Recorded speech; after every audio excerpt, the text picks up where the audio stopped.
See, I think JD Vance, Laurie, very good morning to you. I think he's a bit of a secret weapon for Donald Trump. You know, he speaks well, he comes across well, comes across as a sincere, decent kind of, you know, all-American guy, doesn't he?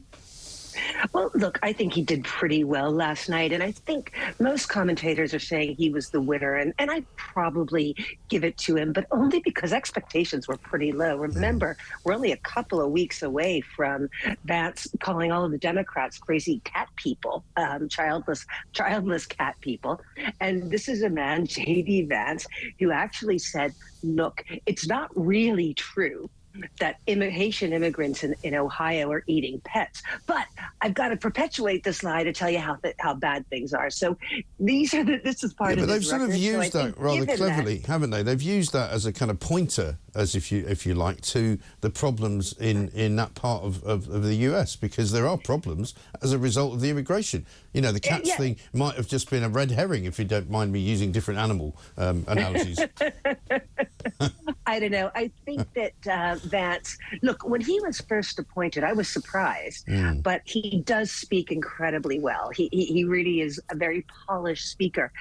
But I think, you know, there's a cohort of Americans who look at those comments and think, is this guy unhinged? And I was a little bit disappointed that I actually would have preferred him sticking to the lie rather than saying, look, I am lying about immigrants eating pets, but I have to tell this story to make a point. And I think this shows the level of political discourse in the U.S. And, you know, Mike, you mentioned that there was a pretty good debate, and I'm seeing a lot of commentators saying the same thing and comparing it favorably with the presidential debate.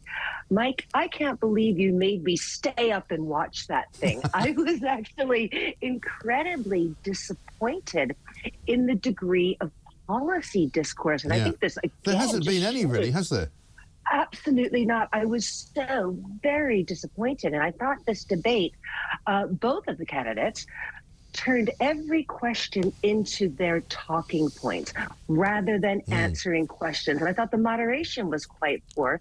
The moderators did not press the candidates. They don't know how to be. They don't know how to be, and they don't know how to be neutral either. And they don't know how to make people answer questions because they just don't. But let's have a look at what Tim Waltz said. It was put to him that he had wrongly claimed he was in Hong Kong during the 1989 Tiananmen Square massacre, when Chinese authorities brutally crushed, if you remember, those pro-democracy protesters. The question.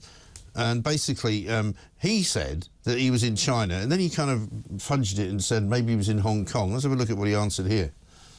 The question was, can you explain the discrepancy? All I said on this was I got there that summer and misspoke on this. So I will just, that's what I've said. So I was in Hong Kong and China during the democracy protests went in. And from that, I learned a lot of what needed to be in governance.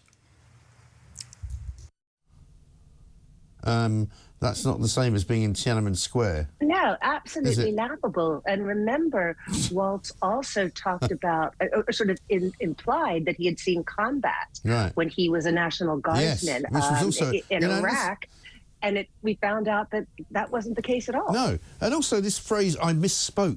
You know, no, you didn't. You told a lie. You basically lied. I mean, they can't seem to say the words, can they? It's like, you know, if I'd been the moderator there, I could, why don't you just say, I told a lie and I'm sorry? Because that's what you should say. And that's the thing. The moderators are not, and to a certain extent, we saw this in the UK during the election campaign. I think journalists are not, you know, how many times did we hear Rishi Sunak saying, I tamed inflation? You know, no journalist said, what is it that you did, Mr. Prime Minister? We're not seeing this accountability. Journalists are not holding these public figures to account. And look, this is a really important U.S. presidential election. And it's the same with Kamala Harris, that, you know, she's getting fawning press coverage. No, and she never says anything of any note.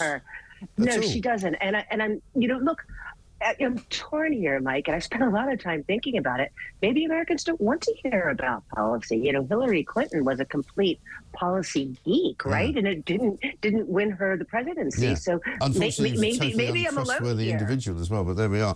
Laurie, got to run. Thank you very much indeed for joining us. Laurie Laird, US commentator on the budget, the debate last night between Tim Waltz and JD Vance, which was a bit more interesting actually than the Trump-Harris one, but not as interesting as it should have been.